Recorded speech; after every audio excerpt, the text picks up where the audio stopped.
Brethren, our lodge is at refreshment. This is the first meeting of the Kootenay Lodge of Education and Research.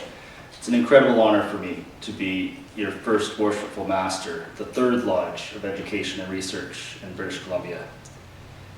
Thank you to those who made the forming of this lodge possible. Thank you to our host lodge, Casino number 25. Thank you to all our members and visitors for their support. And especially thank you to our sponsors, Right Worshipful Brother Trowell, Right Worshipful Brother Sims, Most Worshipful Brother Tomlins, and Right Worshipful Brother Morrison. Long before our involvement with Freemasonry, we all had a thirst for knowledge. We're all consumers of knowledge and information, but please let's also share and create knowledge. We have a shared folder for our members with all the educational resources we can get our digital hands on. This is a legacy we can leave for our future members. Access to that is given to all of our members. I want us to share with each other the best quality papers and articles that we come across, to do our own research and write some of our own. Personally, I want to finally earn the Lamp of Learning pin. I inherited a pin from my sponsor and first coach, Right Worshipful Brother Stickle, who passed away shortly after my entered apprentice exam. His widow Mary, who just turned 90, also gave me this cravat, which I wear with pride in Charlie's memory. But I was told I couldn't wear the lamp pin until I earn it by authoring and presenting an original paper in Lodge. My challenge to all the brethren of this Lodge is to earn that lamp pin yourself. Write something, share your wisdom. I encourage everyone to do some research and write a paper. You have it in you. Put pen to paper or hands to keyboard. You don't need illustrious credentials or bona fides to present here.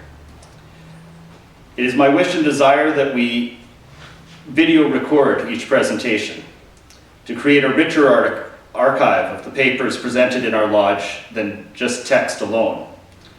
I hope to create a YouTube site with all the lodges of education and research in BC, a new multimedia archive. I have a book to share with you. That large one. From the archives of KLEaR Lodge. It's a beautiful cover. This book was printed exactly 100 years ago, 1923. It is from the Educational Committee of a lodge in Illinois. And a long list of past masters have created 12 lectures, which I will scan in and share with the members of this lodge.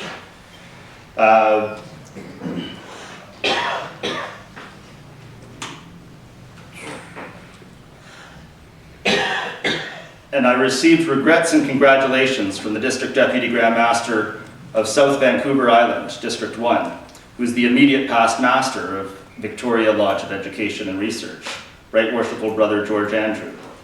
He said that he's hoping all the education and research lodges can coordinate guest speakers to do a tour and present at the various lodges.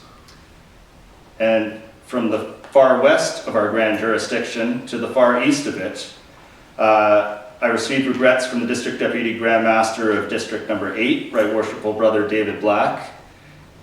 His district education officer is here, Brother Andrew McWatt. And remember that this lodge is for both the East and West Kootenay districts, Districts 7 and 8. But a historic note that less than 2 years ago, District 6 merged with District 7. So from the perspective of our past brethren, we are uniting 3 districts in our endeavor. A short synopsis of my Masonic journey, if you'll indulge me.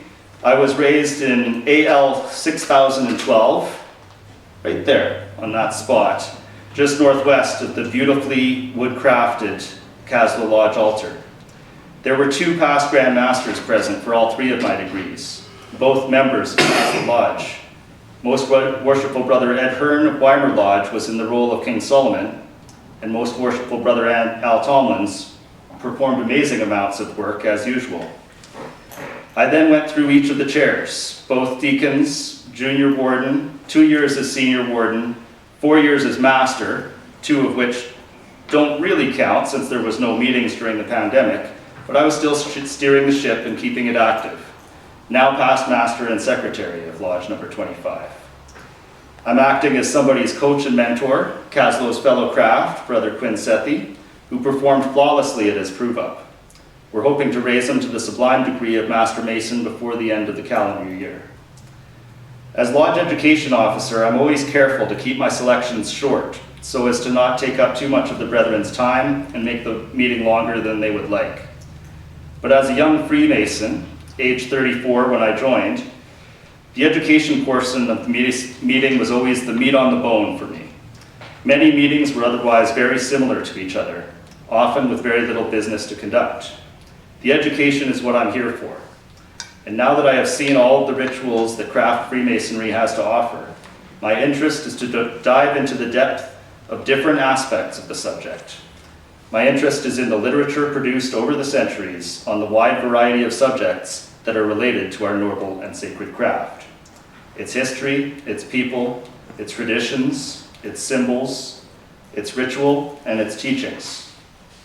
I've always studied the liberal arts and sciences, and there are so many topics that we touch on and are of shared interest among our brethren. That metaphor that I gave, the meat on the bone, being the education, has 2 meanings. It's what tastes good on the rib with sauce and gives us something for the mind to chew on. But without education, there is no life force, no flesh on the bones of that skeleton. When we constitute the lodge with the ancient opening ritual, we build the framework, and that is scaffolding for the builder to take up his tools and build the temple. We chose the lantern as our lodge logo as a nod to the prospector past of the rugged Kootenays. There was such a boom in mining 125 years ago that we have lodges number 23, 25, 27, 29, 31, and 37, and previously had numbers 28 and 32. So 8 of 10 warrants granted in the 5 years between 1894 and 1899 were in District 6 and 7. I look forward to a long and prosperous journey with you as we light this lantern and begin to shine. Brethren, I urge you to stay engaged, keep learning, and start teaching.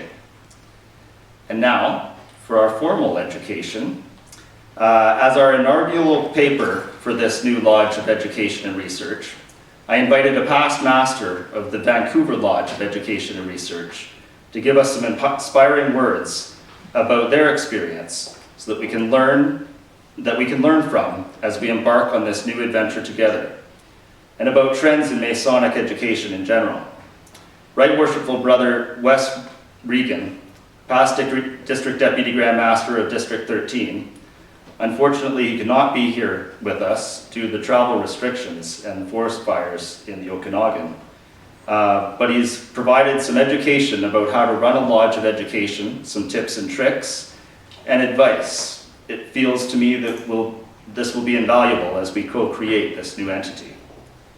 I highly recommend the 150th Anniversary magazine, which Right Worshipful Brother Regan was the editor-in-chief, and the 75th Anniversary collection of papers, which the Vancouver Lodge of Education and Research have published.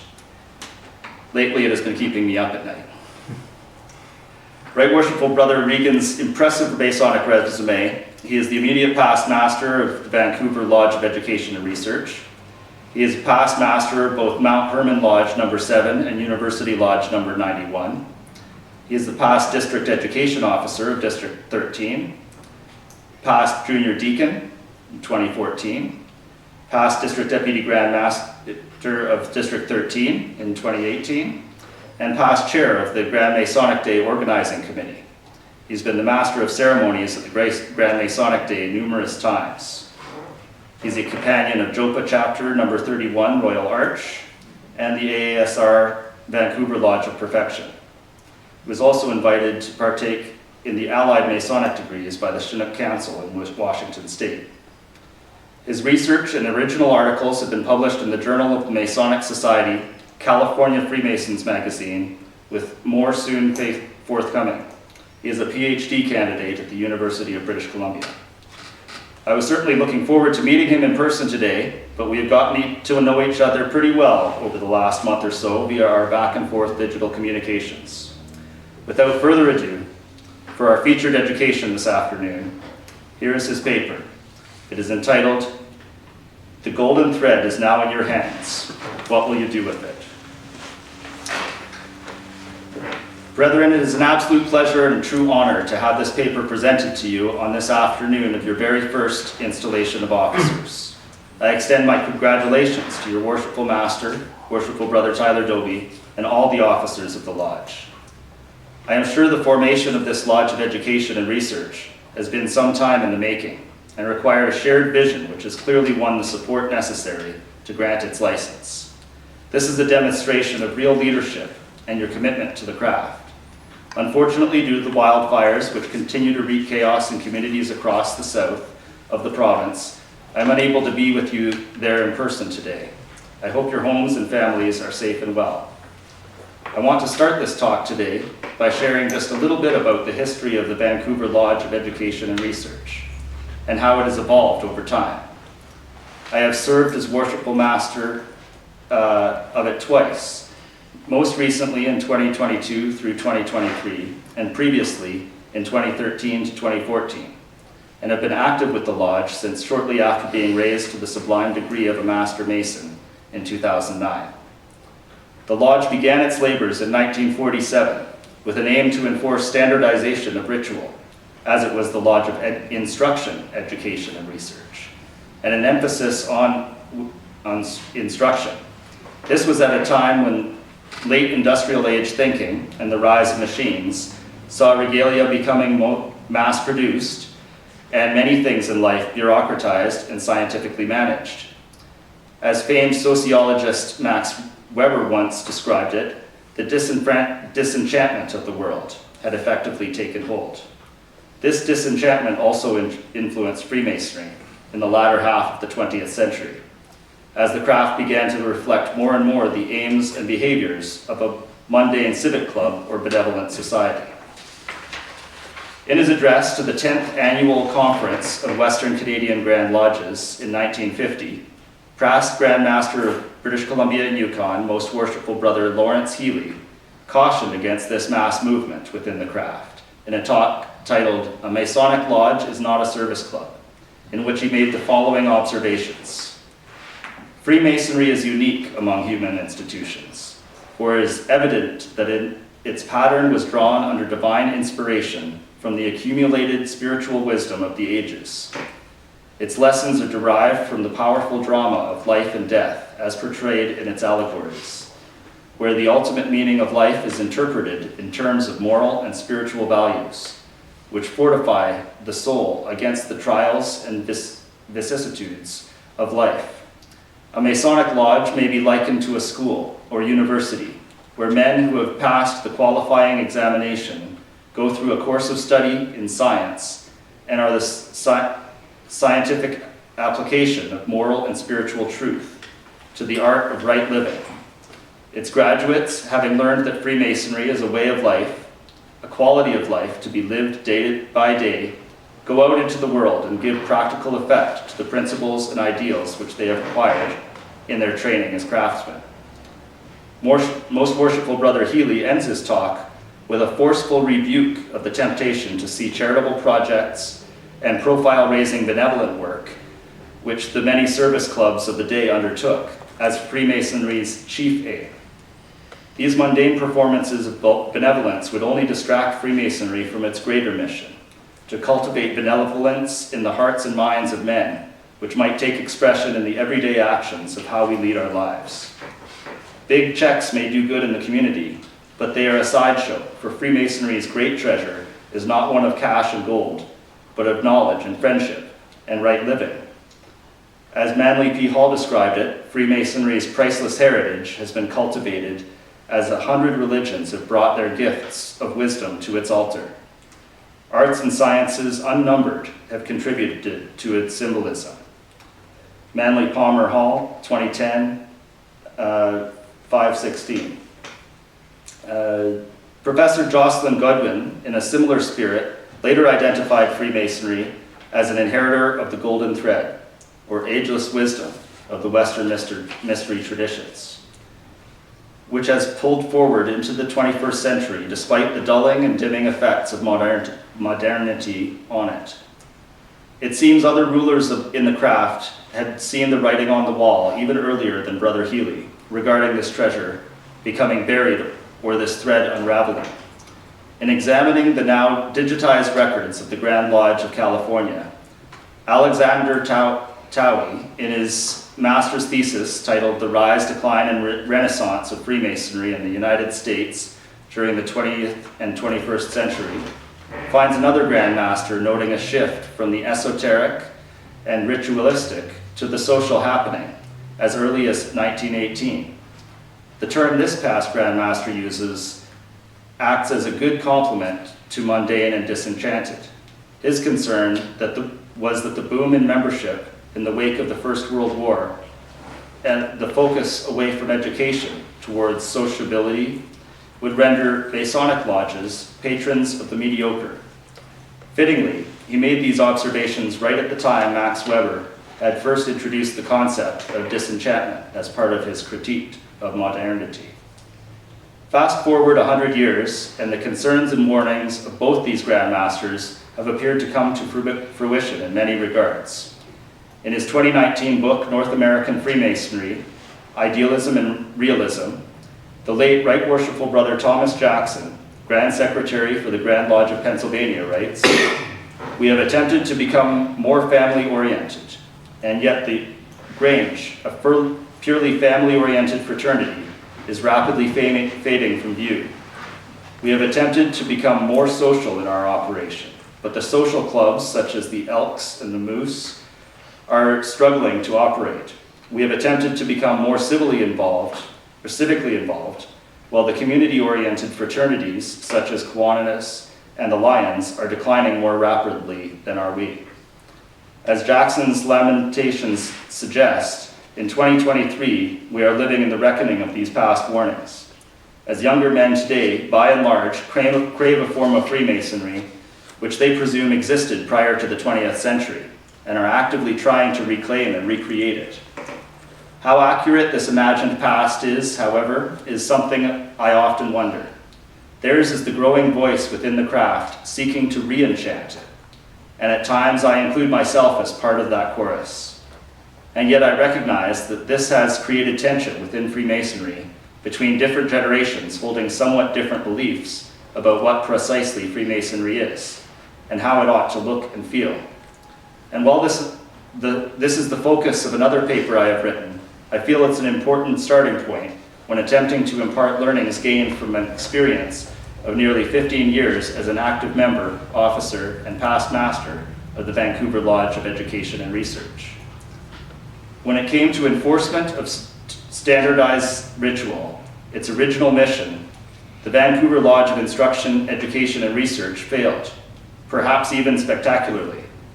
Thank goodness for this, because I believe that over time, the diversity of recognized rituals practiced in our grand jurisdiction has done more to encourage Masonic research, discussion, and attention to the symbolism, meaning, and practice of ritual, where it comes from and how it travels, than had we been able to enforce a single standardized ritual. I believe it has made for more curious Freemasons, and it certainly has made British Columbia and Yukon a curious place insofar as North American Masonic jurisdictions is concerned. In keeping with the observations I've just made on the rise of modernity and the disenchantment of Freemasonry, it is also another testament to the enduring tensions between Freemasonry's capacity to adapt and evolve, yet hold on to that which simply cannot be lost. Much like Freemasonry's great treasure is not in a bank account, the soul of Freemasonry is not in its standardization of ritual. It is in the personal commitment of excellence and the fraternal love and respect that is cultivated when your ritual is done with intention discipline, and focus, not just repetition. And when the lodge is governed with foresight, fairness, and care, not just the bare minimum that is required by your bylaws and regulations. Over time, the focus of the Vancouver Lodge of Education and Research has obviously shifted from enforcing standardization of ritual to challenging and supporting the brethren to learn, encouraging them to be intellectually curious about Freemasonry, and to pursue original research themselves or to present the work of others in the interest of discussion. Over 500 papers and presentations have been given in the last 75 years, a few dozen of which you can find in the book Oil for the Lamp, recently released to celebrate those 75 years. This collection of works has been thoughtfully curated by Right Worshipful Brother Trevor McKeown, Grand Historian and longtime clerk of the office. He is also current Senior Warden of Kootenay Lodge in London, England. I might add, the oldest and most prestigious lodge of education and research in the world. I encourage the Kootenay Lodge of Education and Research to consider submitting a paper of original research for RSQC, as I know Trevor would be delighted to see brethren in Canada well represented in the journal during his year. He is one of only a handful of brethren from North America to ascend through the chairs there. Just as Kootenay seeks to elevate and maintain the highest quality standards in Masonic research in England, if not globally, our respective lodges of education and research can play an important role in our respective communities, districts, and jurisdiction as a whole. And I'll interject that our emulation work for this lodge has come from the RSQC Lodge. You don't need a university degree to do quality Masonic research, and you certainly don't need one to be a well-informed, engaging, and provocative speaker. But lodges of education and research can help build the capacity of brethren to undertake research and present Masonic education. When it comes to original research, examining archives, meeting minutes, old manuscripts, newspapers, even those younger brethren today who have advanced research degrees may be lacking in the types of methodological approaches necessary to explore the arcane analog troves of data gathering dust today in filing cabinets and shelves. We have been raised in the age of the internet, PDFs, Google, and now the rise of artificial intelligence. Lord help us all. But how often are we sitting down and recording the stories of elder brethren who have 50 or 60 years of memories in the craft? In Vancouver, we still have the benefit of true Masonic researchers like Trevor McKeown, or retired journalist and news reporter Jim Benny, actively producing work and showing younger brethren of the craft of Masonic research. Richard Triple of Caribou Lodge is a wealth of historical information and fantastic storyteller. Norm McAvoy of Vancouver Island is a tremendous Masonic researcher, writer, and presenter. In my opinion, we don't call on the more experienced brethren in the craft to help us learn what it means to do Masonic research. Not just an internet search or reading a few books, but true Masonic research. In recent years, the Ashler College program has helped us build our capacity in this regard. But the lodges of education and research also have something to offer, I believe. I want to shift now from discussion of capacity building and purpose to an autonomy and the nature of your yearly program. For as long as I have been an active member of the Vancouver Lodge, I have not once seen a single Grand Master try to pressure us to do one thing or another, or make demands, or otherwise try to influence how we go about our business. You, as a new Lodge of Education and Research, I am sure will enjoy that same level of autonomy that we have, which means you too can be free to ask what really matters in terms of Masonic education today. How best ought we spend our time and resources in a way that will benefit brethren today, but be of value to those tomorrow as well?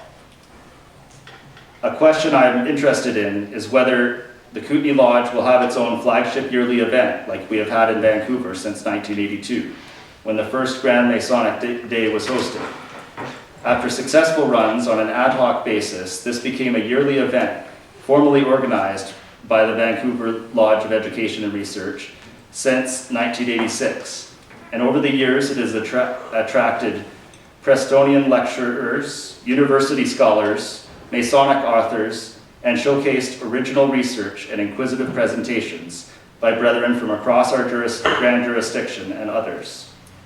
We have had events as large as 140 attendees in the past. In fact, last year's event just had over 120 in attendance. But on average, we tend to get somewhere between 60 and 80. We have had some events be single track, and in recent years, we have tried to get speakers in dialogue with each other on panel discussions too, if single track. We have also, over the years, tried dual track or even 3 tracks, as was the case at last year's Grand Masonic Day. The trade-offs with this are that some guys are interested in it all and are disappointed that they have to miss a talk or two. The flip side is that brethren also don't have to sit through something they are really not interested in.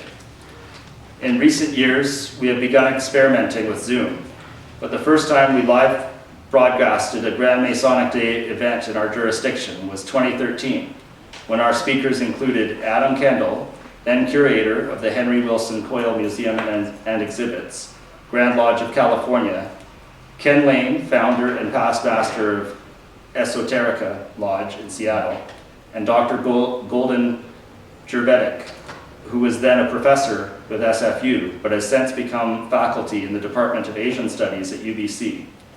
To have a videographer broadcast the event cost us $10,000 and was only possible due to the financial support of the Grand Master himself, Most Worshipful Brother Murray Webster, who chipped in some money from his own funds.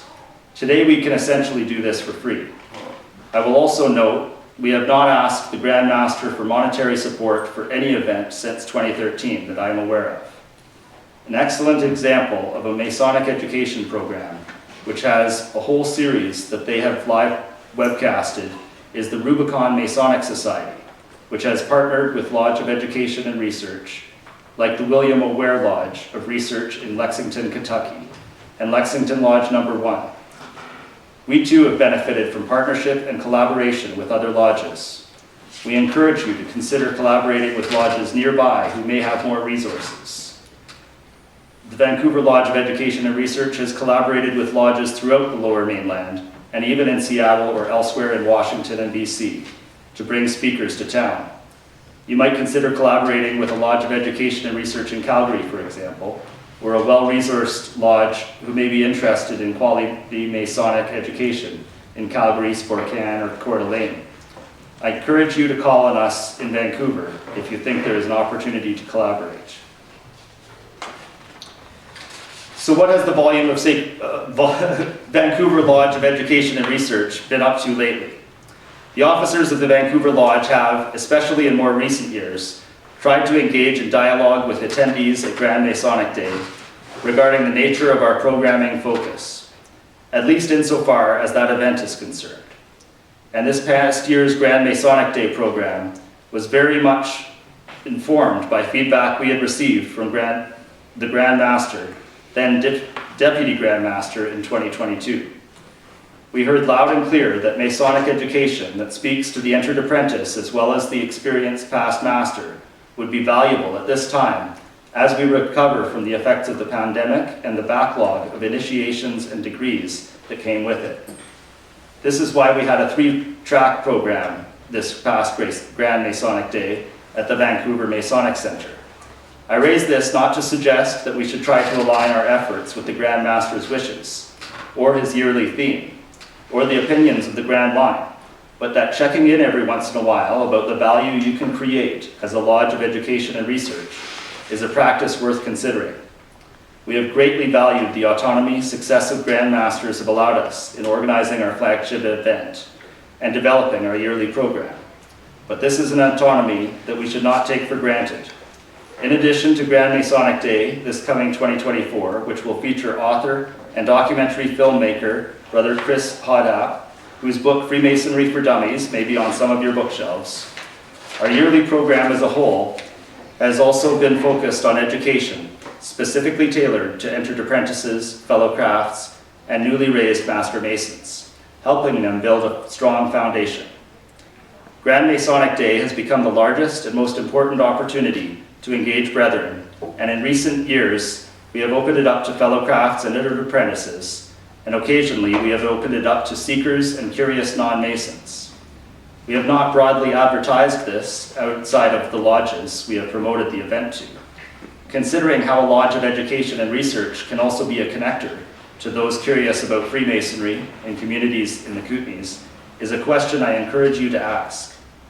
There may be instructors at Selkirk College or the College of the Rockies whose work may be of interest to Masons and the community, or local historical societies who may be interested in celebrating some local history tied to Freemasonry. Your lodge can be an excellent introduction to the craft for those who otherwise might not come into contact with it. I want to also stress that as a Lodge of Education and Research, Masonic education is not something that just happens at our meetings, or strictly speaking, within a lodge at all.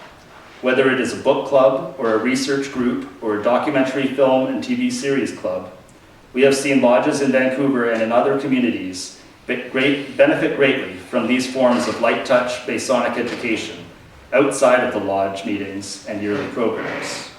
I encourage the Kootenay Lodge to consider light touch programming of this type throughout the year, whether it is something the lodge itself organizes or it simply supports and helps promote. You do not have to be a vacuum that sucks Masonic education in the region into your yearly program. Rather, you can be a catalyst, convener, and connector for the brethren in the lodges to become a key resource for both. But I also encourage you to take credit where credit is due.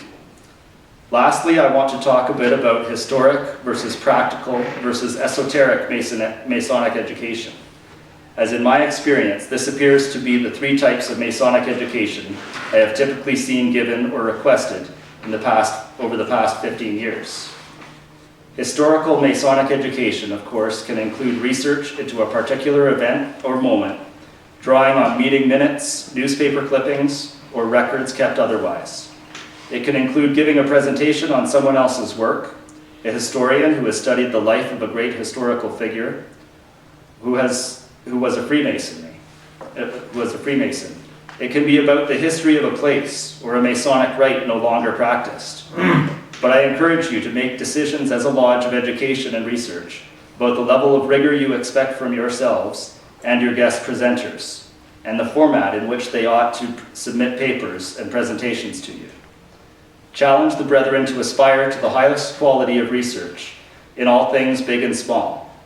There is a difference between the burden of proof required for something to be presented as historical fact versus informed suspicion or fun conjecture.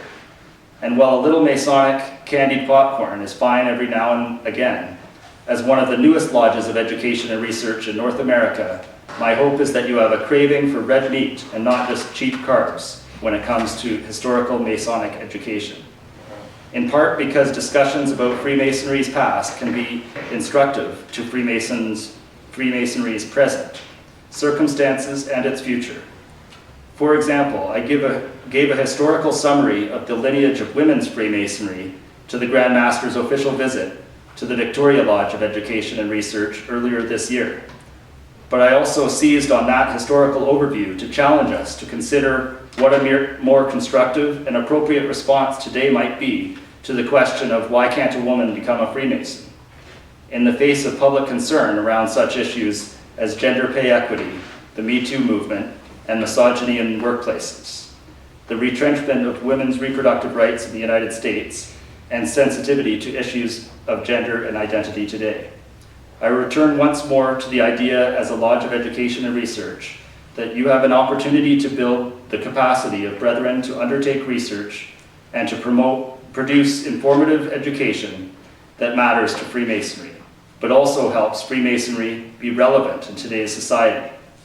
And this is where I veer into the practical. Masonic education about lodge basics, the meanings of the lodge officer's jewels, why aprons are different colors and sizes, why some might have fringe and others not, would be an example of practical Masonic education. But so would a presentation on lodge strategic planning, or how to keep useful and well-organized meeting minutes for historical record keeping today, so that brethren in the future might be able to look back in time and see what Freemasonry was like in your lodge today. A presentation on how to do Masonic research, what are references and citation formats, appropriate research, how best to use footnotes and endnotes in a paper. Trust me when I say there are brethren out there who have not learned these things and who may be interested. Again, this may be an opportunity to engage with a local academic at one of your post-secondary education institutions to come and give a presentation on best practices and research methodologies, citing evidence, and so on. In supporting Masonic education, there is something to be said for the practical and the pragmatic. A form of practical Masonic education that I have found very inspiring from this past year was given by Worshipful Brother Rob Guthrie of Excelsior Lodge.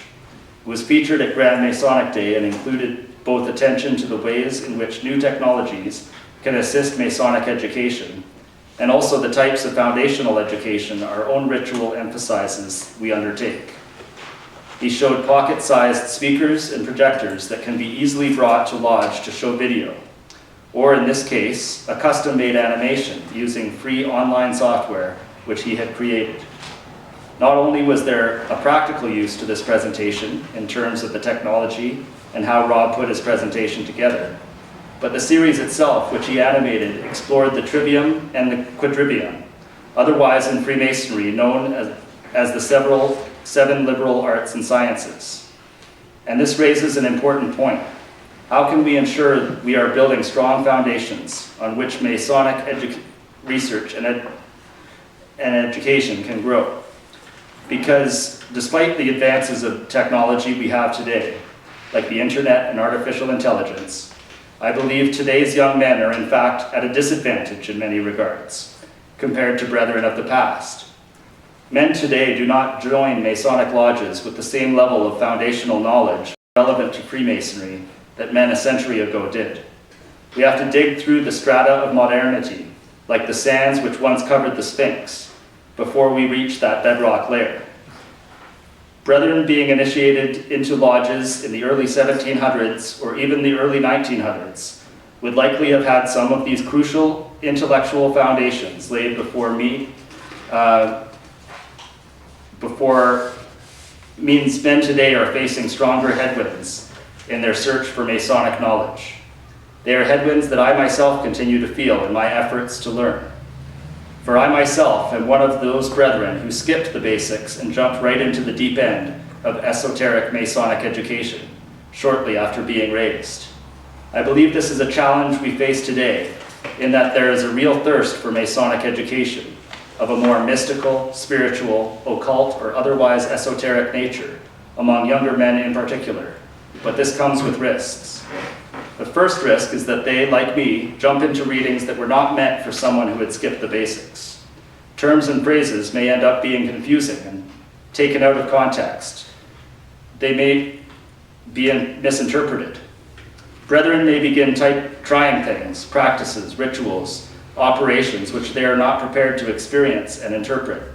They may find them useless and ineffectual, or they may find them intense and even frightening, perhaps psychologically harming them or turning them off future learning opportunities. I have also seen brethren, whether they are true adepts in their own occult microcosms or eager neophytes grasping for knowledge and attention, project onto Freemasonry their various influences, from Thelema to Martinism, Theosophy to Rosicrucianism, Wicca to Kabbalah. And while these Masonic adjacent orders and traditions are not disconnected from the craft, it is not them. And so we have to tread carefully, in my opinion, when we bring in ideas and influences from these types of advanced initiate traditions into discussions about Freemasonry. Certainly the demonstration of one's familiarity with them should not be taken as proof of their mastery of Freemasonry. You may have the Aleph Beth memorized and know by heart every Sephiroth and path of the Tree of Life, but this won't guarantee that you are going to be a capable, worshipful master of a lodge. While many occultists of the late 19th and early 20th century were also Freemasons, S.L. McGregor Mathers, William Butler Yates, Manly P. Hall, J.S.M. Ward, John Winslow Plummer, A.E. Waite. Many more were straight-laced mainstream church members. Some were even Presbyterian ministers, Anglican priests, Methodist deacons, etc. We shouldn't take, based on the writings of a handful of occultists, that Freemasonry is, or should be, more reflective of the orders and rites these men created in their day, inspired by what they saw and experienced in Freemasonry and what it directed their interest towards further.